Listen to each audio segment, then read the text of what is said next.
Let's tease out more on this energy debate, and to do that I'm joined by Zoe Hilton. She's the Senior Policy Analyst with the Energy Program at the Centre for Independent Studies. Thanks for joining us, Zoe. The debate at the Press Club today between the Climate and Energy Minister Chris Bowen and his shadow Ted O'Brien, what was the main takeout of that exchange from your point of view? I think the main takeaway is that there is a serious lack of actual understanding of how much all of this is going to cost. We still couldn't get a clear answer from the Energy Minister on the total system cost of this 90% renewables grid that his policy is trying to build. And I think without knowing what the system cost is going to be, it's very difficult to know what bills are going to look like in the future. Well, that's exactly right. I mean, Chris Bowen, as the Minister, seems to be more intent on spinning figures about what the Coalition's energy policy will cost, and he takes a figure that was provided by a special interest group and uses that. As Minister, he should be more interested in what his plan is costing, shouldn't he? Because whatever it costs, we as consumers are going to have to pay. Yes, exactly. And the energy market operator, they have the resources to do this, but unfortunately their big plan, the integrated system plan, which the Energy Minister has taken on board as his own plan, it doesn't include all of the costs. It excludes all of the consumer energy resources costs, which pretty much just means they're assuming that there'll be a 30-fold increase in home battery uptake by 2050, and they don't include that as a cost. So they're expecting people to go out and buy these very expensive home batteries and then just provide them to the grid for free, essentially. That's one of the big issues. And another one is hydrogen. So they're expecting this huge increase in these hydrogen electrolyzers, and they're relying on these to essentially soak up solar output during the day and then ramp down overnight in the evening peak.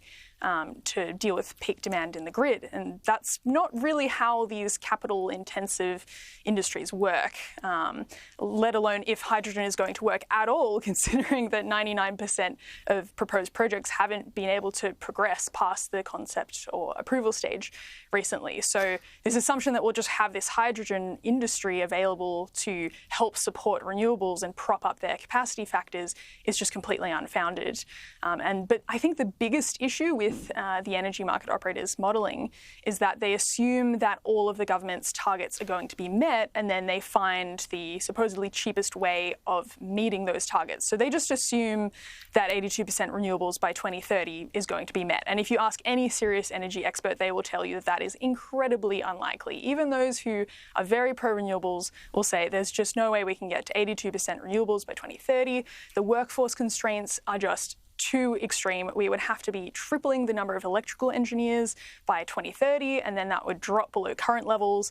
And that's just not how workforces work. You can't get that many people trained in that amount of time. And that's from AEMO's own workforce report. So they know that this plan is incredibly difficult to achieve and probably impossible.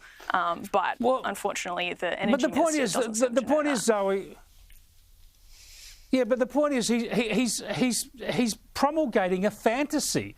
It is an absolute fantasy, just to take a couple of those aspects. He's pretending that green hydrogen is going to be a big factor. Well, we've just seen project after project, tens of billions of dollars worth of projects scrapped recently by major companies making sensible decisions despite big offers of tax incentives and the like from government. The assumptions about batteries, again, that's a cost. People have to pay for those batteries. And we're seeing even in this election campaign, there's government spending involved in that because the government is trying to subsidise batteries. So there are costs here that are not being counted. I mean, the point is that we've seen prices go up dramatically over the past decade. By continuing with the same policies, are we not bound to continue to see those price rises?